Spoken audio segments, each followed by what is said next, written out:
साथियों, जय भीम जय भारत। मैं गौतम रत्ना, गौतम ब्लॉग से, और अभी हम हैं परिवर्तन चौक लखनऊ में। तो यहाँ का नज़ारा हम दिखाएंगे।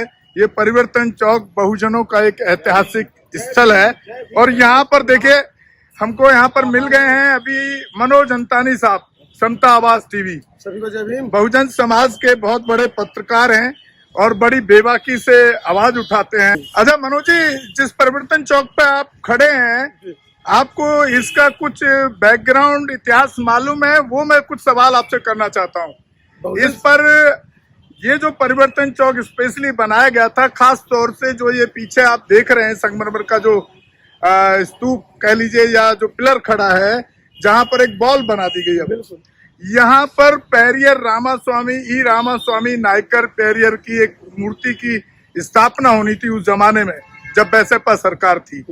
कुछ मुट्ठी भर ब्राह्मणवादी लोगों ने उसका विरोध किया, तिलकधारियों चुटियाधारियों ने, और उस फैसले को वापस ले लिया।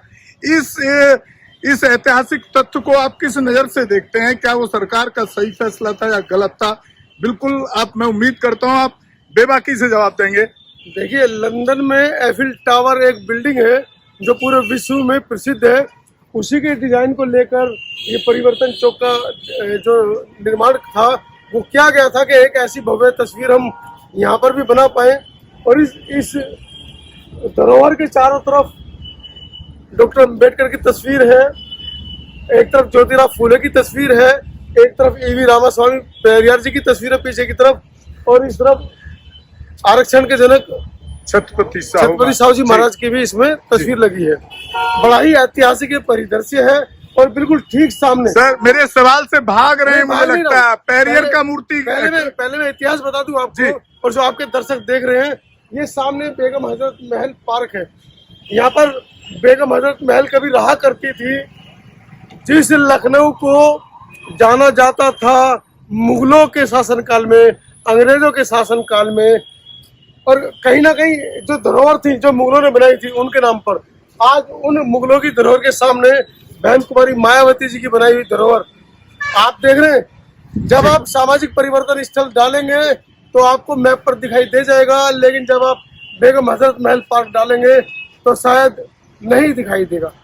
जैसा कि आपने सवाल किया था कि इसके बिल्कुल सामने शहीद स्मारक भी है, इसके बिल्कुल सामने लाल किला अकादमी भी है, इसके बिल्कुल सामने केसरबाग और वली प्रवेश गृह भी है। जो आपने सवाल किया कि तस्वीर नहीं लगने देने की, आप समझिए वो ब्राह्मणवादी व्यवस्था उस व्यक्ति की तस्वीर कैसे लगने देगी जिस ब्राह्मणवादी व्यवस्था को ठोकर मारते हुए ईवी पेरियार ने अपने समय पर जूते चप्पल से उन तस्वीरों को पीटा, उन प्रतीक चिन्हों पे जूते चप्पल बजाए और उनको समुद्र में, नदी में प्रवाह कर दिया और बोले कि जो तुमसे होता हो बिगाड़ लो, और तुम्हारे जैसे 33 करोड़ और देवी देवताओं को मैं चप्पल से मारकर इसी तरह प्रवाह कर दूंगा। अगर ऐसे एक प्रतीक के रूप में यहाँ पर किसी की प्रतिमा लग जाती तो कहीं ना कहीं इस देश के ब्राह्मणी व्यवस्था को अंगूठा दिखाने का काम करती, तो विरोध तो आप समझ सकते हैं स्वाभाविक है। लेकिन सरकार तो उस टाइम फुल मेजोरिटी में थी, सरकार पीछे क्यों हटी? मेरा सवाल यहाँ है। सरकार मेजोरिटी में थी, लेकिन उस समय सरकार को, और बहुजनों की सरकार थी, काशीराम जी की बनाई हुई सरकार, बहुजन समाजवादी, माफ कीजिएगा, बहुजन समाज पार्टी की सरकार थी। लेकिन उस सरकार में जैसा कि आप समझ सकते हैं कि जब आरक्षण की बात करते हैं, 1585 की बात करते हैं, जब बहुजन समाज पार्टी बन रही थी, ये वाकया जो बहुत से लोगों को नहीं पता है, तो ब्राह्मण समाज के बहुत सारे लोग इकट्ठे होकर मनोहर काशीराम साहब के साथ गए। नेता लोग मिलकर उन्होंने काशीराम जी से विनती की कि काशीराम जी आप 1585 की बात करते हैं और कहते हैं कि जिसकी जितनी संख्या भारी उसकी उतनी हिस्सेदारी, तो कम से कम आप हमें 15% मानते हैं तो अपनी पार्टी में हमें तो 15% हिस्सा दीजिए। काशीराम जी ने सोचा कि यार बात तो इनकी ठीक है, तो काशीराम जी ने 15% की भागीदारी उस समय ब्राह्मण समाज को दी थी। उन ब्राह्मण समाज के नेताओं ने भी बहुजन समाज पार्टी में योगदान दिया। उनके योगदान की वजह से भी हम कह सकते हैं कि पार्टी में सुधार हुआ, बढ़ोतरी हुई। तो उन्हीं की खिलाफत थी कि बहन जी या काशीराम जी आप इस प्रतिमा को ना लगाएं, हमारे समाज जो आपके साथ जुड़ा है वो कहीं ना कहीं बिखराव की स्थिति उत्पन्न होगी। इस बात को लेते हुए, इस बात से प्रेरणा लेते हुए उस समय वो फैसला लिया गया।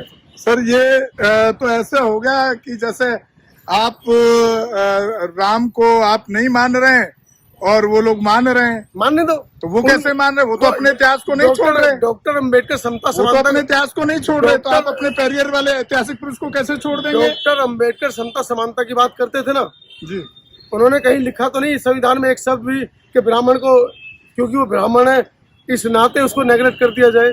लेकिन वो देश का नागरिक है तो उसका भी सम्मान उतना ही है जितना एक दलित का, जितना एक ओबीसी का, जितना एक दूसरी बिरादरी का।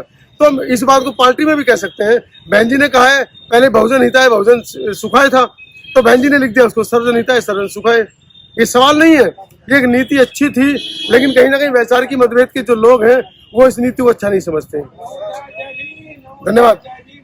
देखिए साथियों, मैं हूं अभी परिवर्तन चौक लखनऊ पे, बहुजन दस्तक से गौतम रत्ना, और यहाँ पर एक शख्स हैं जो अपने बहुजन बाबा साहब का फोटो लिए हुए हैं और भारत का संविधान की किताब लिए हुए हैं। और कोई किताब मुझे उनके इस स्टॉल पर नहीं दिख रही है। जानेंगे क्या कारण है कि आप भारत का संविधान की किताब को लेकर के और बहुत सारे बंडल आपके पास यहाँ पर पहुंचे हैं। आप क्या है इसके पीछे की वजह? नमो बुद्धाय, जय भीम सभी दर्शकों को, और साथ ही साथ आपके चैनल को बहुत बहुत साधुवाद। मेरा नाम रामलौट बौद्ध है। पिछली साल मुझे चैत्य भूमि बॉम्बे, दीक्षा भूमि नागपुर और लास्ट में मुझे बाबा साहब की संकल्प भूमि बड़ौदा जाने का अवसर प्राप्त हुआ था सर, जहाँ लाखों लोग इकट्ठा थे और सब लोग बाबा साहब के प्रति अपनी कृतज्ञता व्यक्त कर रहे थे और उनके कर्ज को कुछ कम करने के लिए अपना तरह तरह के संकल्प ले रहे थे। मैं बाबा साहब का छोटा सिपाही हूँ। हमने संकल्प लिया है कि बाबा साहब के विचारों को और भगवान बुद्ध के विचारों को तथा भारत के संविधान को 1 लाख घरों तक पर्सनली पहुंचाने का काम मैं करूंगा, जिससे बाबा साहब के विचार पहुंचेंगे और ये भारत का संविधान पहुंचेगा, जिससे वो अपने अधिकार और कर्तव्यों के बारे में जानकारी, संविधान की उद्देशिका के बारे में जानकारी ले सकेंगे। प्रतिदिन मैं मिनिमम कम से कम 20 लोगों से मुलाकात करता हूँ और उनको संविधान के बारे में बताता हूँ कि संविधान आपके लिए क्या करता है, क्या आपका इसमें अधिकार और कर्तव्य दिए हुए हैं। यह संविधान बाबा साहब द्वारा लिखा हुआ है, इसी संविधान से देश चलता है और ये विश्व का सबसे अच्छा संविधान है, भारत का प्रमुख राष्ट्रीय ग्रंथ है। तो मैं ये काम कर रहा हूँ सर। और ये पिछले इससे पहले क्या करते थे आप? इसके पहले मैं रेलवे मुख्य नियंत्रक था यानी रेलवे में सर, और करीब 40 साल नौकरी करके मैं लखनऊ से। देखिए, रामलौट बौद्ध जी को हम धन्यवाद करना चाहेंगे। एक सरकारी नौकरी में रहे वो और उसके बाद रिटायरमेंट का मतलब है कि 60 साल से ऊपर उम्र हो चुका है, उसके बावजूद भी उन लोगों के अंदर बहुजन समाज को जगाने का और संविधान पढ़ाने का एक जज्बा अलग ही दिखता है। बहुत बहुत धन्यवाद करते हैं आपको कि आप इस लगातार इस संघर्ष को अपने लोगों को जागरूक करने के लगातार जारी रखें। और अपना आप नंबर दे दीजिए, कभी कोई आपसे किताब लेना चाहे तो आपसे ताकि ले लें। मेरा नंबर है 9839762101। इस पे रिंग करके आप कहीं से भी भारतवर्ष के किसी कोने से आप रिंग करेंगे तो मैं आपके पास किताब पहुंचाने का प्रयास करूंगा। और हमारा तो ये उद्देश्य है कि हर घर में भारत के संविधान की किताब होनी चाहिए। इससे पवित्र ग्रंथ भारत में कोई नहीं है। आजाद भारत में आज 76 साल हो गया। एक्चुअली बात यह है कि ये संविधान हम लोगों को पढ़ाया तो गया नहीं, अभी भी नहीं पढ़ाया जा रहा है, जिसको सिलेबस में होना चाहिए, इसके उद्देशिका को सिलेबस में होना चाहिए और अपने अधिकार और मूल कर्तव्यों के बारे में जानकारी करनी चाहिए। तो पढ़ाया गया नहीं और पिछली सरकार में नहीं पढ़ाया, इस सरकार में भी यही हाल है।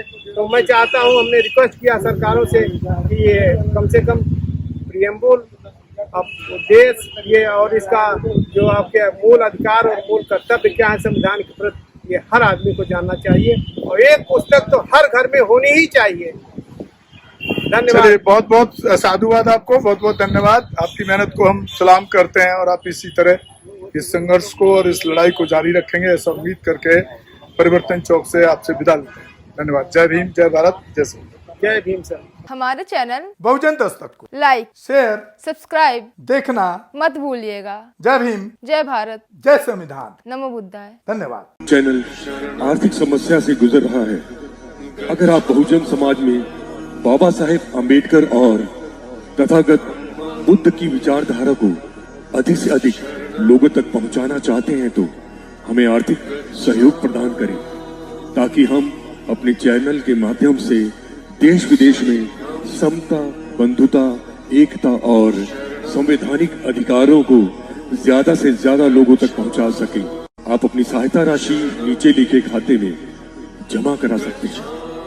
खाता धारक गौतम रत्ना, खाता संख्या 3169576861, IFSC कोड SBIN 0060336, बैंक भारतीय स्टेट बैंक। आप हमारे बैंक खाते का विवरण स्क्रीन पर भी देख सकते हैं। जय भीम, जय भीम। मैं गौतम रत्ना आपका बहुजन फिल्म प्रोडक्शन में स्वागत करता हूं और आप हमारे प्रोडक्शन हाउस के अंदर अपना कैरियर बना सकते हैं as a film director, as a producer and actor and actress and editor and cinematographer also. अगर आपको फिल्म से रिलेटेड कुछ भी प्रोजेक्ट आपको बनवाना है तो हमारे पास में पूरा सेटअप है जिसमें फिल्म कैमरा है, शूटिंग लाइट्स है और एडिटिंग है। सारा A to Z एक ही जगह पर आपको हमारे यहाँ पर मिल जाएगा। तो दोस्तों आप हमें कांटेक्ट कर सकते हैं हमारे नंबर्स पर 9810085714 और 8510005714। हमारे वेबसाइट पे विजिट कर सकते हैं www.filmserviceindia.com और हमें मेल भी कर सकते हैं gautamfilmsproduction@gmail.com पर। धन्यवाद।